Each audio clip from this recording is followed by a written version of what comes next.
चातुर्मासात शुभ कार्य करायचे असेल तर या गोष्टी लक्षात ठेवा। हिंदू धर्मात देवशयनी एकादशीपासून चातुर्मास सुरू होतो, ज्यामध्ये लग्न, गृहप्रवेश आणि शुभ कार्य इत्यादी केली जात नाही।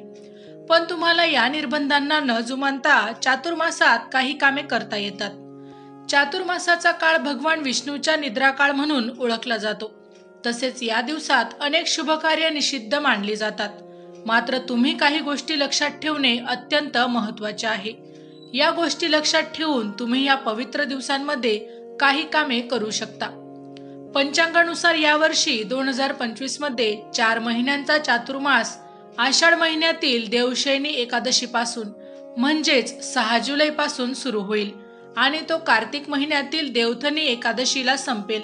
यावेळी ही देवथुनी एकादशी 1 नोव्हेंबर रोजी आहे आणि चातुर्मास देखील याच दिवशी संपेल। चातुर्मासात करावयाची कामे। असे मानले जाते की चातुर्मास हा प्रामुख्याने आध्यात्मिक विकास आणि आत्मनिरीक्षणाचा काळ असतो। या दिवसात तुम्ही या गोष्टी करू शकता। चातुर्मासात भगवान विष्णू, शिव आणि इतर देवतांची पूजा करणे, मंत्र जप करणे, कथा ऐकणे आणि चरित्राचे पठण करणे अत्यंत फलदायी मानले जाते। या दिवसांमध्ये यज्ञ आणि हवन देखील करता येते। चातुर्मास चालू असताना धार्मिक स्थळांना भेट देणे आणि पवित्र नद्यांमध्ये स्नान करणे देखील या काळात शुभ मानले जाते। तसेच गरजूंना दान करणे, अन्न पुरवणे, कपडे दान करणे किंवा कोणत्याही प्रकारची मदत करणे हे देखील खूप पुण्यपूर्ण आहे। धार्मिक श्रद्धेनुसार चातुर्मासात तुळस, पिंपळ, आवळा यांसारख्या पवित्र वनस्पतींची लागवड करणे देखील शुभ असते। हा काळ आध्यात्मिक ग्रंथ, शास्त्रे आणि इतर माहितीपूर्ण पुस्तकांचा अभ्यास करण्यासाठी अतिशय योग्य असा काळ आहे। चातुर्मासात लोकांनी मन शांत आणि एकाग्र करण्यासाठी ध्यान आणि योगाचा देखील सराव केला पाहिजे। ही कामे करण्यासाठी या गोष्टी लक्षात ठेवाव्यात।